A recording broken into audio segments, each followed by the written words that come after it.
এই দেখো আজকে কি রান্না করব, দেখছে কত বড় আলু। এই আলুটা রান্না করব কি দিয়ে, এই যে মাছ দিয়ে। এখানে ছোটো ছোটো করে টুকরা করে দিয়ে হালকা সিদ্ধ করে নিলাম, যাতে এটার মধ্যে যে পিছলা জাতীয় জিনিসটা আছে এটা একদম কাটতে যাবে। তারপরে এগুলো ভেজে নেবো। আর এখানে মাছ ভাজা করে নিতেছি, আলুগুলোও ভেজে নিতেছি যাতে পিছলা পিছলা বাচ্চা জায়গা।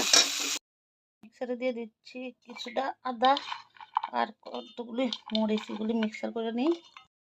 এখানে আদা মরিচ বাটা লাইছি, মিক্সার করে লাইছি। আর হলুদ জিরা ধনিয়া মরিচ গুঁড়ো নিয়ে লাইছিলাম।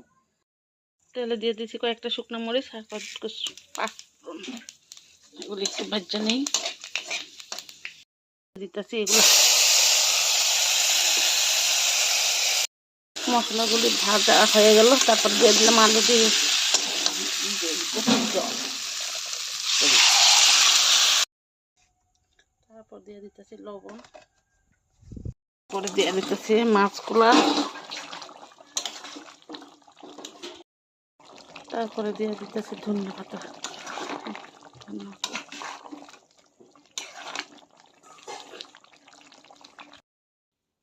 হয়ে গেল আমার আলুর তরকারি।